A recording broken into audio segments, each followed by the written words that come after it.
All right, let's go ahead and get into this Wednesday recap and kind of see what is going on with the price action here.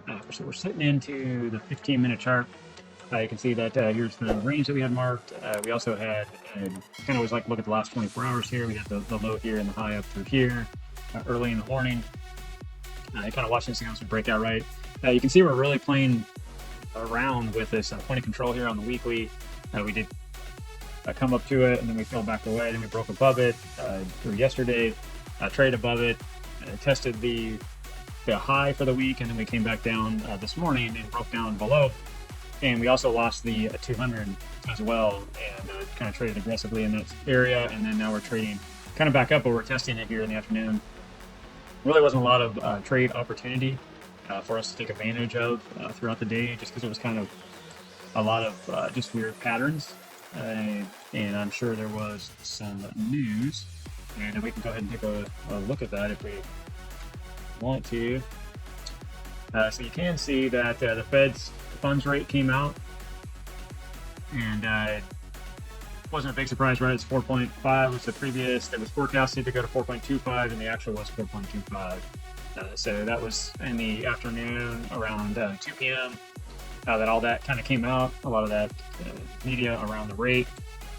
And you can see that really we had a lot of volatility right in this area. This was about 1 o'clock. That's about 2 o'clock that time. So you can see that we traded on down into the 2 o'clock hour on the chart and got down as low as, let's see, we had a low of 114,661.7. Then we started to trade back up, and now we're kind of moving back up. This is why you always want to watch your news, and you pull it up every day. Because of this, really, this would have been a day to kind of sit back and let the news play out. And this is kind of why you just saw it happen right here in the price action. So for me, that would have held me back. I would not want to touch the charts right here because we know that rate change was coming, and we just didn't know how the market was going to react.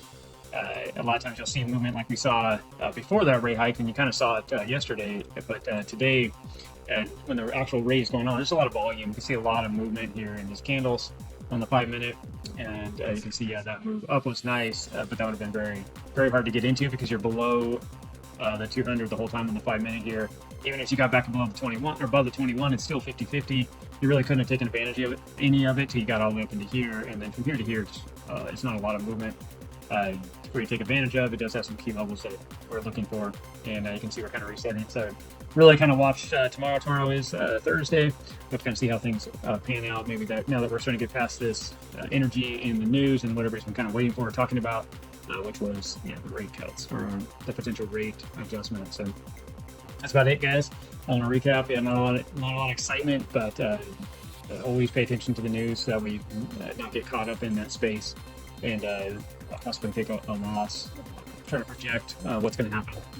People do a lot of weird stuff during news days. So that's about it, guys. Go ahead and, like I said, like and subscribe. Ask any questions if you have any, and we'll go ahead and see you guys in the next recap. Thank you.